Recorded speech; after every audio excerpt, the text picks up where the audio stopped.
Maka saya itu ketawa kalau ada orang sombong menyuruh orang-orang supaya kembali ke Al-Quranul Karim. Kita harus kembali kepada Quran, tidak usah mendengarkan kiai, terus ke Quran langsung. Itu panutan kita. Ternyata yang dimaksud Al-Quranul Karim oleh dia ini dan sebangsanya itu Quran punya Pak Lukman ini. Quran terjemahan Kementerian Agama.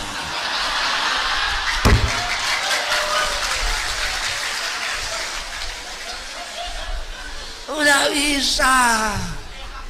Jangan terlalu sombong. Kamu sendiri ya ngerti Quran, kok ngajak orang awam untuk melihat Quran.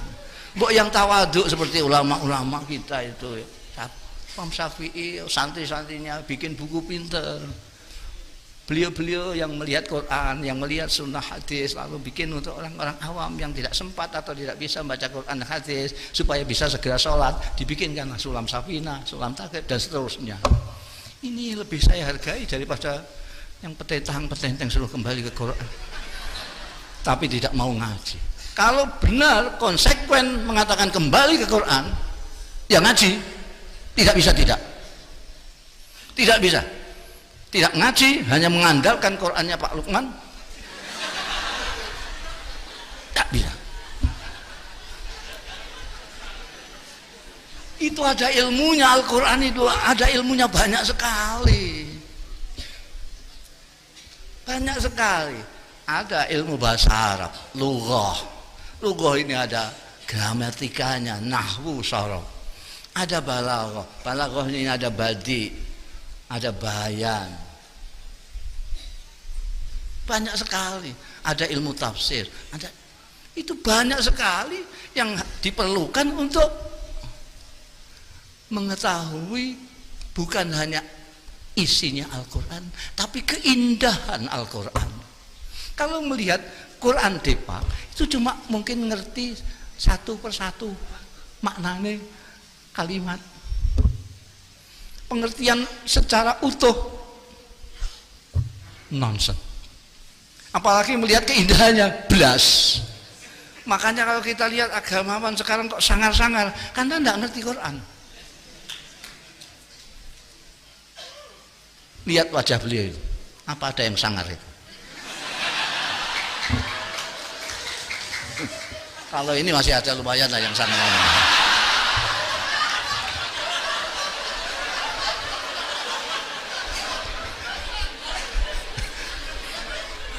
Wajah sangar dan tidak sangar itu ada korelasinya dengan pemahaman dan apresiasi tentang keindahan Al-Quran. Anda kalau tidak tahu keindahan Al-Quran, muka kamu mesti sangar. Pandainya soal agama sekalipun kayak apa. Jadi kiai-kiai pesantren sejak awal mempelajari ilmu-ilmu yang diajarkan di pesantren ini untuk mengapresiasi Al-Quran, untuk memahami Al-Quran dan memetik keindahan Al-Quran. Karena itu di pesantren tidak ada pengajaran tapi juga pendidikan. Diajar olah dengan taklim akal pikirannya, tapi oleh tarbiyah dan pendidikan dengan itu tadi yang disebut Pak Menteri sebagai rasa. Santri tidak hanya terpelajar, dia keluar harus menjadi orang yang terdidik, pintar tapi berakhlak. Karena apa? Sumbernya dari Al-Quran. Sampai nombor saya itu kadang-kadang sejengkel karena sombongnya itu. Kembali ke Quran, kembali ke Quran. Dan yang dijadikan rujukan itu Quran Kementerian Agama. Saya seringkali menyontohkan bahasa Arab saja, bahasa Arab, lughah saja. Belum kita bicara soal balaghah, bada', bayan, ma'ani. Dari lughah saja. Orang Arab mengatakan qoma zaidun. Sampai hitungi. Orang Arab mengatakan qoma zaidun. Orang Arab mengatakan zaidun qaimun. Orang Arab mengatakan zaidun qama. Orang Arab mengatakan Zaidun yakum. Orang Arab mengatakan inna Zaidan yakum. Orang Arab mengatakan inna Zaidan qaimun. Orang Arab mengatakan inna Zaidun qama. Orang Arab mengatakan kana Zaidun qaiman. Sudah berapa ini? Ini bisa Hamzah teruskan banyak sekali. Dan orang Indonesia hanya memaknainya dengan Zaidun berdiri.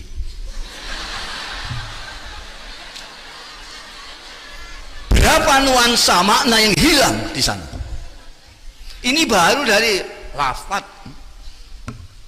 Kita enggak, orang sembrono mengatakan ngerti Quran itu harus ngaji yang lama, harus ngaji yang lama. Apa itu katanya alala tanalul itu ada terusnya yang lama itu apa artinya? Watuli zamani. Oh jadi Ustadz kemarin sore sudah ngajak orang kembali ke Quran. Ya asli nggak ngerti Quran. Banyak yang harus kita pelajari. Itu ada sastrawan dari Mesir itu, Agu Irawan.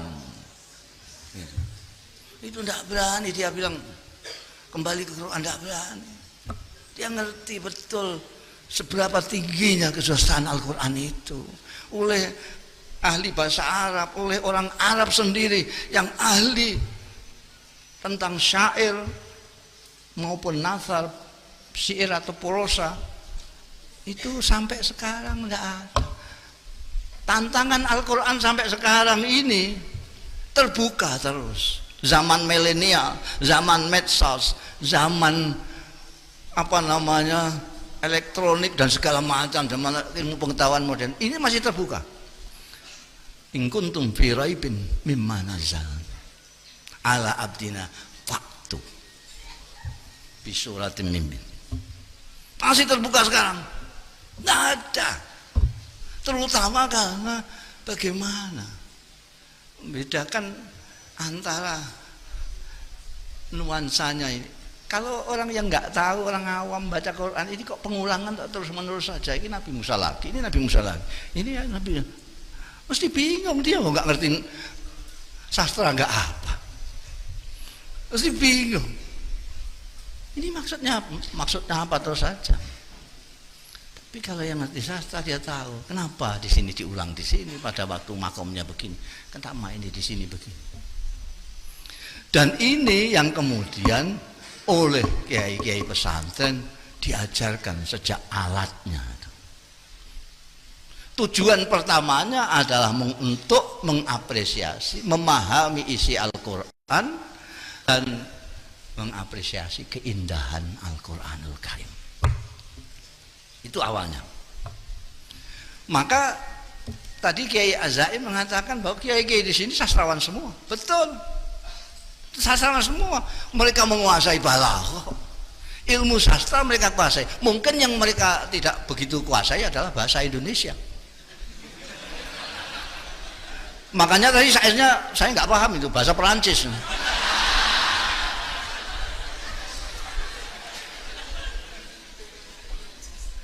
Kalau santri-santri yang seperti Agu Irawan, dia menguasai bahasa Indonesia, dia bisa bersastra-sastra. Kiai Zawawi Imron, dia ngerti bahasa Indonesia, dia bisa bersyair dengan bahasa Indonesia. Tapi ayah saya pakai bahasa Jawa, mbah saya pakai bahasa Arab. Kiai Hamid Pasuruan itu dijuluki sejak ditermas, mau tidak ditermas sudah dijuluki adib. Adib itu sastrawan karena beliau menguasai ilmu balaghah, badi', bayan, ma'ani. Itu Kiai Abdul Hamid Pasuruan.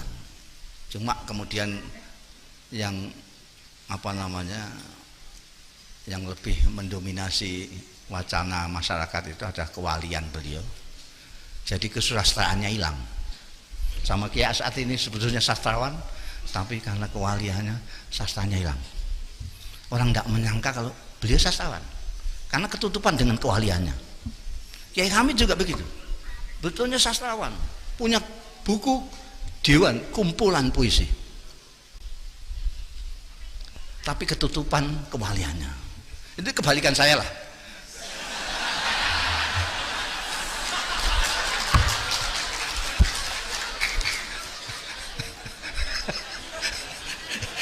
Saya baru separuh ngomong sampai sudah ketawa itu. Kalau orang Jawa mengatakan Anda itu limpat. Limpat seprapat tamat sudah. Iya.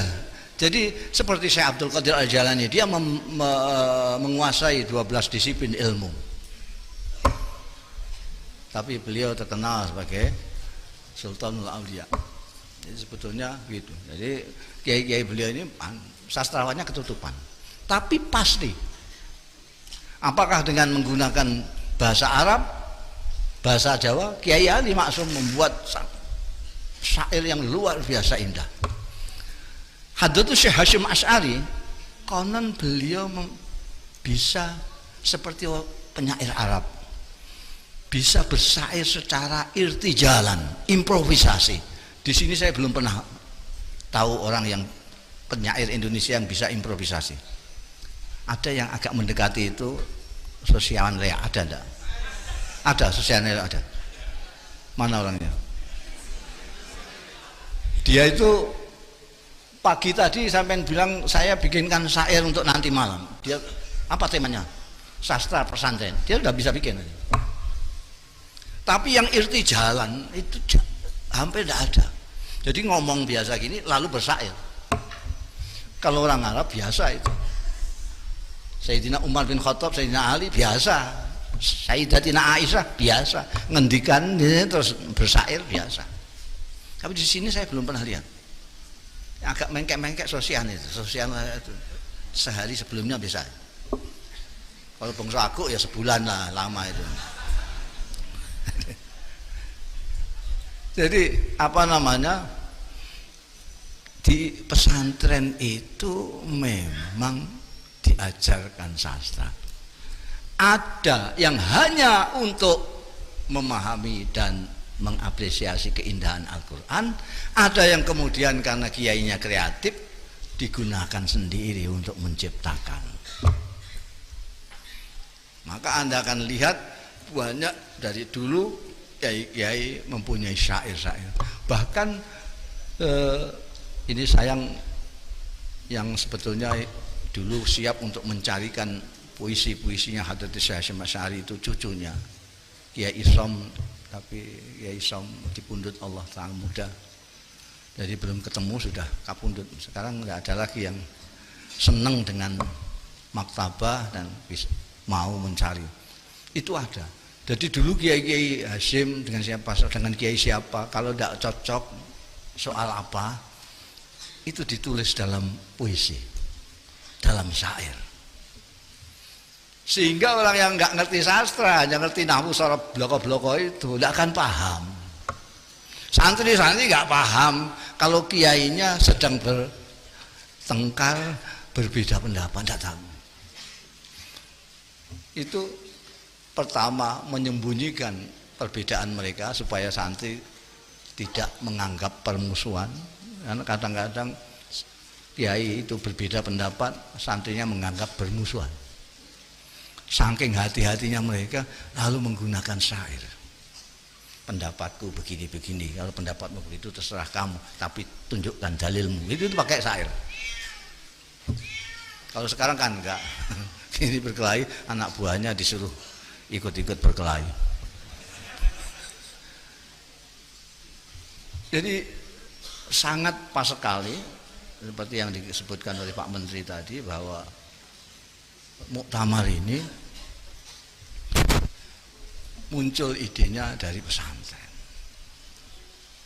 Dan sekali lagi pesantren memandang sastra ada seperti sastra yang ditunjukkan oleh Al-Quranul Karim yang mengalahkan semua sastra yang ada. Bukan hanya muatannya tetapi keindahannya.